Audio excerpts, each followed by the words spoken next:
প্রতিটা রুহু, প্রতিটা মানুষ মালাকুল মাউতকে দেখতে পায়। আপনিও দেখবেন, আমিও দেখব।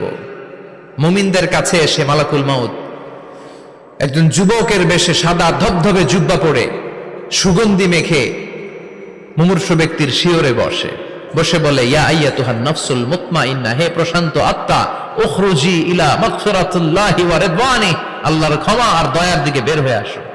বলা মাত্রই মুমিনের আত্মাটা স্মুথলি বের হয়ে আসে। কাফান মিন আকফানিল জান্নাহ, হানুত মিন হানুতিল জান্নাহ, জান্নাত থেকে আনা সুগন্ধি কাফনের মধ্যে পেঁচিয়ে তিনি রূহটাকে নিয়ে ইল্লিনে চলে যায়। সরাসরি দেখে মালাকুল মাউতকে। আর যারা ইসলাম বিরোধী, কোরআন বিরোধী, তাদের সামনে এসে মালাকুল মাউত ত্রাস সৃষ্টি করে। আগে ধমক। হাইওয়েতে মাঝে মাঝে ডাকাতি হয় না?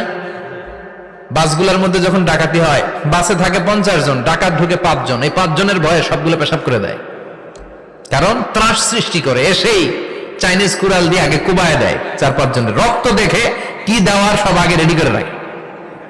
মালাকুল মাউত এসে কাফের, নাস্তিক, মুশরিকদের সামনে সেরকম একটা ত্রাস সৃষ্টি করে। ভয়ে লোকটা কাঁপতে থাকে।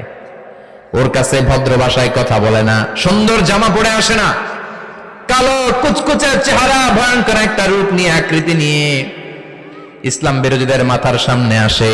দুর্গন্ধযুক্ত চেহারার দেহ নিয়ে ধমক দিয়ে বলে, ও পাপাত্তা, ইয়া আইয়াতুহান নাফসুল খাবিসা উখরুজি ইলা গাদাবিল্লাহ, হে পাপাত্তা, আল্লাহর রাগ, ক্রোধ আর গজবের দিকে বের হয়ে আয়। মুমিনের আত্মা বলার সাথে সাথে যেমনি মুমিনের দেহ থেকে বের হয়ে জান্নাতি কাফনের ভেতরে ঢুকে, কাফেরদের আত্মাও কি এরকম তাড়াতাড়ি বেরোতে চায় নাকি?